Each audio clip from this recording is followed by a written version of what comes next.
Welcome to the Socialize strategy. Happy Friday. I have to say that this microphone stand that I'm using, if you're watching, I recently inherited from my casting, my longtime friend and casting director, Donald Case Casting, who was moving offices and he was getting rid of some equipment. And I happened to stop by and I saw these mic stands sitting in a corner and I'm like, who's getting those? And he said, I don't know. We might be getting rid of them. And I said, can I have one? And I literally rode a city bike home with this mic stand, never thinking that I would use it every single week. And when I say every week, every time I'm on a Zoom call, I have this microphone plugged in when I'm on podcasts. And the reason why I'm using the mic stand as opposed to the little microphone tripod that comes with this microphone is that the tripod sets it at a height that it covers my mouth. So when I'm on camera, it's blocking my face. So I decided one day to try this, and lo and behold, now this is part of my scenery. It's in everything, this mic stand. So thank you, Don Case. I'm really happy with it. All right, let's get started. For today, I am going to be talking about transitions and how editing transitions can help your content and share an example. But before I get into that, I want to say that today in my studio, when we do a weekly live Zoom meeting and everybody gets to contribute. Everybody gets to ask questions. I address all the questions. And I also usually talk about a specific topic at first. So we really cover a lot in these meetings. It's amazing what gets packed into an hour meeting. I sometimes I can't believe it. And I'm trying to think back to write notes and I'm thinking, oh my God, we covered so many things. How do I condense this into an outline? But we talked, my studio members, who's a creator, a very avid creator on Instagram, and she does a lot of fashion videos, actually asked me if I would share some of my production experience. And that's a bit different than what I'm doing in the studio regularly, which is really talking about how to create content for social media, editing tips, strategy tips, ways to better your content and elevate what you're doing so that you have better engagement and a better opportunity to get followers. So that's the focus of what I'm doing in there. So when she asked me to share more about the production side of things, I thought, this is a great topic to share outwardly and talk about what that production life looks like that is different than the social media production life. So I thought I would take an opportunity to talk a little bit about it at the beginning of today's podcast, just so I can get my thoughts together. But I want to start with casting just because I mentioned Donald Case, who is a casting gentleman that I have worked with for many years. And he's also a dear friend. And there are other casting companies that are in New York City and based all around the country that do cast for commercials. And I'll start with the casting part of it because I think a lot of people who are in social media and now becoming on-camera presences, on-camera talent in a sense, are interested to see how does this work in the real production world and how did these people get in commercials and what's that process? So I thought it'd be a good time to talk about it.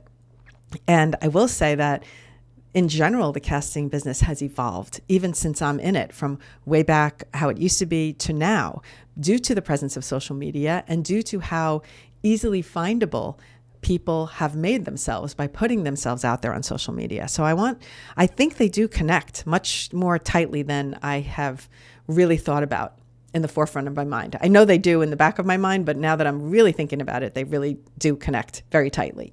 So let's just dive in a little.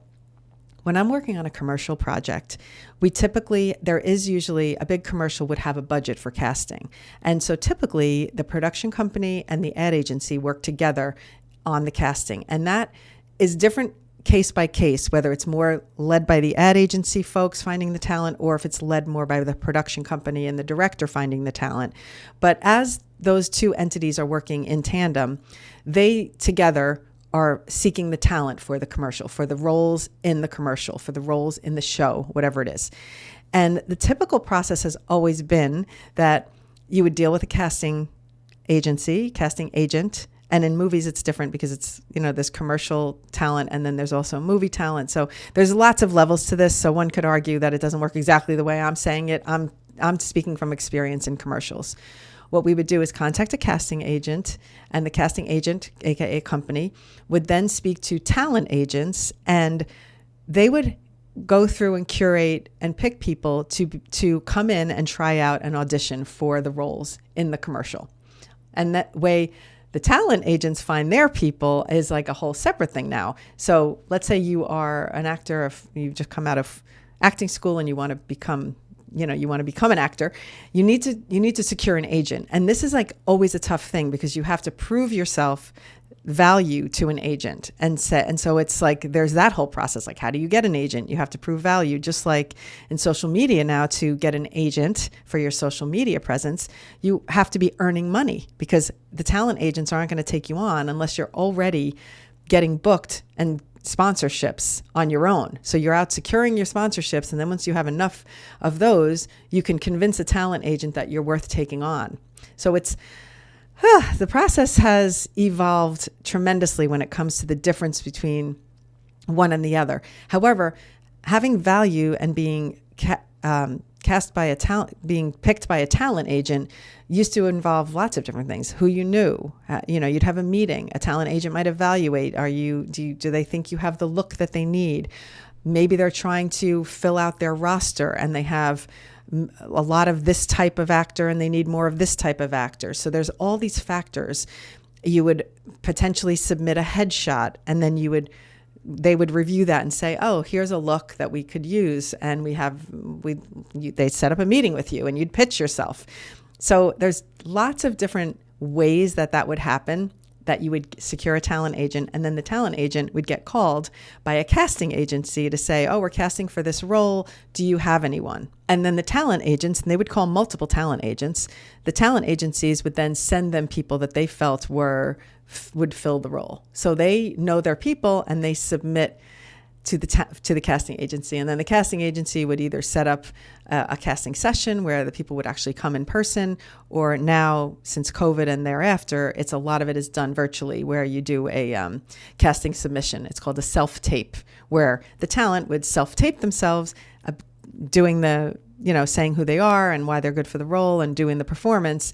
And then that gets sent to the casting agency. Then the casting agency compiles all those videos and they send them off to the client, the agency, the production company, who's ever hired them, and then they get reviewed and then selected. And then, of course, it's first round of selects. Did you make the first cut? And then it's callbacks. Do you get a callback to try again as they hone in? So that is typically how the process works. And it still works very much like that in projects that I work on. The difference that I'm finding is that a lot of the creative ideas for the commercials are changing, and they want more real people. So they're looking for people who really use a product to do testimonials. For example, in my case, I'm looking for real dentists who actually recommend Sensodyne in a lot of cases. So where the traditional casting has changed a lot, whereas the casting agents before would just call talent agents to get talent submissions. Now the casting agents aren't going to find real people that have talent agents necessarily. So now they're tasked to going onto social media and scrolling through and finding dentists or asking friends of friends of friends. And so now talent is secured for these real people, in quotes, but they are real people. That's what we call them in the industry, when it's real people versus actors. So if you're looking for real people talent, there's an opportunity for lots and lots of people to be able to get into an industry that before was much more difficult to crack into because of the hierarchy that you had to go through. So in a sense, the social media, putting yourself out there and being present on social media really does give you an opportunity for something that you may never think would be in your on your bingo card, as we like to say. So I'm going to just add that a couple of times my casting agent has called me now, and I've always been the client or the agency or the production company that would secure him to find talent. He's actually, they're looking for someone that's this age that knows how to do, and he knows I'm on camera now, so he's like he's asking me to cast for things, which is crazy funny how the tables have turned. But I've only done it once or twice because a lot of times I'm like, no, I don't think it doesn't feel right for me, or it doesn't seem like I'm not an actor. I am a real person. So he tends to reach out to me on occasion when it's something where they're looking for someone who could be real and who to, shop in a grocery store and do such and such and act normal. And I'm like, okay, I can do that. I've shopped in a grocery store, So some of the things it's funny that I would be considered for, but for the most part, what I'm sharing with you is that there is a process that that was very traditional that has now evolved, and it's very, very, very heavily based on what the creative and the agency and production company are looking for in terms of those people. Do they want actors to portray these roles, in which case they're going to talent agents? Or do they want real people who have experienced these things? A real runner, a real bike rider, a real person who shops in a grocery store. And they were looking for a grandmother, by the way, but that's another story. Anyway, just funny stuff. So that's how the production casting process has always worked.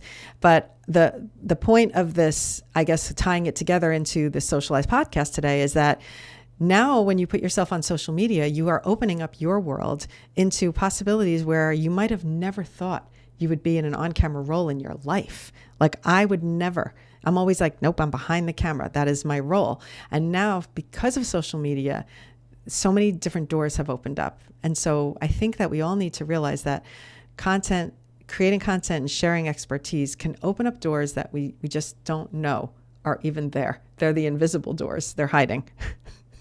They are hiding. So consider that when you're thinking like, oh, what's the point? I don't know how to start. I don't know what I have to add to the social media space. Or in the case of a couple of clients that I work with, they don't even know they have different areas of expertise. And when I talk saying clients now, I'm not even talking about production clients. I'm talking about personal, when people book me for one-on-ones. They sometimes don't even know where they want to start. This person might want to talk about their health journey, but they also feel that their mindful and meditation skills are important and they want to talk about that. So I think that my main thing is always just start doing something, because something will get you in motion and then you will start doing different things. So the things can change. Just like I got on the social media app. I started making content in my house, baking videos. I'm not making baking videos now, but did it inhibit me from making these videos and becoming a tutorial teacher of social media and whatnot? No, it actually jettisoned me here. So it didn't start with me doing that. It started with me doing something completely different and just experimenting and putting one foot in front of the other until the footsteps led me to where I am now, and who knows where I'm going next. Oh my God, this is like an existential kind of crisis thing, but not really. I'm not in a crisis. It's just funny how we can easily look back and say, oh, I see why that all had to happen for me to get to this place. But when we're in that place, nothing seems clear and it always seems like you have to make a decision.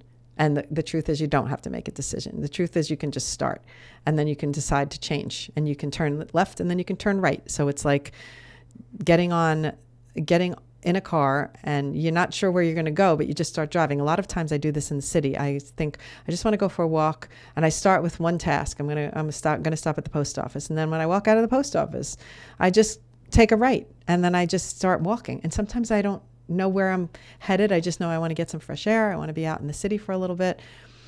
And then things will happen. Maybe I'll run into someone, or I see a store I never saw before and I want to stop in. So maybe it's partly how I live my life, but I also think it's how you can think about your social media, that it's walking out the door and then just taking a few footsteps and then seeing where it takes you next. And this is what we're doing so much of in the studio. So I'm going to transition into what we've done this week as a challenge and how it works, because I think talking about a challenge, why a challenge is good, and then this specific challenge just to describe it to you, because I want to give you an example of what is considered a challenge and how it gets executed. All right, so this is what we do a lot. I will come up with an idea and I think, all right, this is a nice, easy lesson. I think I can teach beginners this. And if somebody's already knows how to do it, I can advance and elevate how they're doing it. So what I like to do is pick a challenge that I think is great for all levels of creators. And it's almost like when you go to an exercise class and let's say the person can't lift this much weight, or they can't do push-ups because they have a shoulder problem. So then they adapt and they do the push-ups on their knees. So it's the same kind of thing. I pick a thing where I know it's adaptable. So there's a very beginner way to teach it and explain it slowly and clearly. And then there's also little nuances that I know from production, how to make things better, like slicker, cleaner edits, how to really nail it. That is just a step up from just doing it okay, is like making it great. And that's what I like to do. And I push for the studio creators to like, oh, if you already know how to do this one, try and do a double. Or instead of having one piece of clothing fly on, try having two, or try and have one thing and then another thing. So I'm always offering like to push you to advance yourself. So if you want to move past the beginner level, there's ways to make it better. And I'm always teaching those little things, because those are the things to me that make good great. So you can be good at something, but I want to teach you how to be great at it. I want to be so proud. And it's been so much fun to watch people's videos and see how well they leveled up and did the thing and feel good about it. And it's much more rewarding for me than I expected. All right. So the challenge for this week, and I'm going to tell you the steps. And if you're interested in joining and seeing, the demonstration and seeing everything about how we get to this in the studio, you can try it out for a month. We are offering a 15% discount code just for this challenge kind of thing. And the code is challenge15. So you just put that code in, and we'll put all the links in the show notes and everything. But if you go to try it out for a month in the studio, and then you say, all right, I'm going to commit, before you put in any credit card information to pay for the studio for the month, you put in the code. It says add discount code, and then it will lower the price. And that's when you put in the credit card info. Please put the code in before you do anything. But here's this challenge that we're doing. And it's very simple. And I've done it a couple of times in videos. I've even made very quick tutorials about how to do it. So I'm going to slowly break it down. This is pulling on your shirt, and then when it magically flings off, revealing you in something different, whether it's a whole different outfit or just a different shirt. And it's so nice and simple to execute if you know the two different steps. So the first thing is, you're going to decide what your look is going to be. You're going to set up your camera on a tripod. This is important. When the camera does not move, your transition will look chef's kiss perfect. Okay? Tripod. Camera doesn't move. Lighting doesn't change. Nothing in the room changes. Make sure behind you, if there's a wind blowing and your curtain's blowing, shut the window. Okay? You don't want anything moving in your background. So lock that camera off and ensure it's consistent. And then you're going to shoot shot number 1, where you're going to wear the first outfit, do whatever it is you want to do on camera before you tug on your shirt. And then you're going to do the thing, and you're going to tug on your shirt and fake a throw. So fake like it came off. Wing it. All right. Then you can do a little finishing out of your dance, but that part's not going to be used, because we know that when this flings off, you're going to be in your second outfit. So shot number 1, you just tug on the shirt as you're doing the thing. Shot number 2, you're going to put on your whole second outfit. You're going to hold the piece of clothing that you pulled off. So if it was a hoodie, or if it was this vest, for example, that I'm wearing, I would hold this, like ball it up in my hand and hold it in front of me, so that when shot number 2 gets started, I fake the beginning to do the same move I did before. And then instead of pulling on my shirt, now I have the shirt in my hand, I put it to my chest and I fling it from the same spot. So I do the motion twice, once without the shirt in my hand, and then the second time it's in the second outfit, the shirt is in my hand holding it, and I fling it. And then we go into editing, and we're going to cut those 2 clips together. And I demonstrate all this in a really nice challenge video in the studio. So if you want to watch the video of it and not listen to my explanation, you can go and do that. But the editing tip is that you put your 2 videos in, you're going to trim the clips so that the motion, and you're going to cut it right when your hand is tugging, right here. And then, so clip number 1 gets cut off at the tug, and clip number 2 starts at the spot where you're holding it and you're throwing. And this way, it will be one seamless motion of pulling and flinging that gets cut right in the middle of the action. And that will make it seem like your shirt just magically came off and you landed in a new outfit. It is so much fun to do transitions because they're empowering. You feel like you just made magic on film. And the fact that we can do this type of magic now with a camera in the palm of our hands, that's enough to make me too excited because I have been in the edit room. I've been at the shoots. I've been at the edit rooms. I know what it takes to make these magical things happen in commercials. And all of this technology, a good part of it is now available right to us. Like, who knew this would happen in my lifetime? Not I. Not I, said the wise man. I think there's some kind of a thing that's like, not I. But anyway, my point is, doing a transition can make you feel successful, empowered. It makes you feel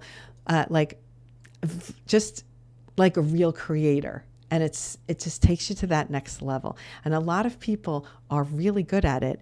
And a lot of people think this is impossible. This is not, I could never do this. And I'm here to tell you that I can walk you through it because I know how to teach it in a manner that anybody can learn. I don't go too fast or assume you know things.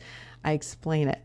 And I think that Julie and I were talking about this recently, about the studio in general, that what I realized recently is that there are a lot of people out there in the world that are teaching social media strategy and showing the tips and tricks to editing, and tons of them. You could find them. I mean, just go and look. But I can't find anyone that's teaching it in a way that I want to say like a beginner could really learn it. A lot of these people that are teaching it, they assume you know all of these things that lead up to it.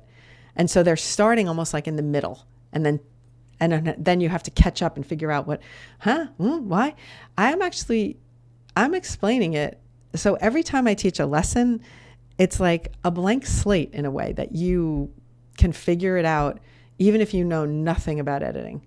And that's what I think is my sweet spot. And that's what I really love, is just knowing that I can just help people who think that they can't do this, or maybe they don't feel seen, or maybe they feel like, not me, I'm not good enough, I'm not smart enough, I'm not talented enough, I don't know how to edit. Well, all the things that the voices in your head tell you about what you can't do is something that I know that I have a skill that will help you get over that. That's it. I don't know. So Challenge 15, that's the discount code. Come and join us. You will enjoy it. The meetings are so much fun. And if my studio people are listening, let me just say, I adore every single one of you. I love when I see the faces and I know who's who and what's what, and I know what everybody's account is. And I've seen all the videos in my feed because I'm watching all your stuff all week. I enjoy it so freaking much. So I'm going to say thank you. And I hope that we see some new people in next week, because that'll be fun. We have a fun meeting on Wednesday of next week at 5 p.m. Eastern, where we're going to talk about different tips that everyone's going to BYO bonus tip that they have learned that has been successful for them in their content. So we're going to learn from not just me this time, from a few others who have had like a success because they did this type of video. So we're going to find out that. And I love that because then I might learn something new. And so it's like a win-win. So I hope to see you there next week. We also in the studio this week are working on, this month I should say, are working on YouTube and how to be present and effective on YouTube, because we learned a lot. We need to be prepared for whatever may happen, right? So we're going to start with YouTube, and then we're going to work our way through different platforms month to month. Hopefully I'll see you soon. And thank you as always for listening. This is my happy place. You know, I like to just talk it out in real time, unedited on the podcast. Have a great weekend.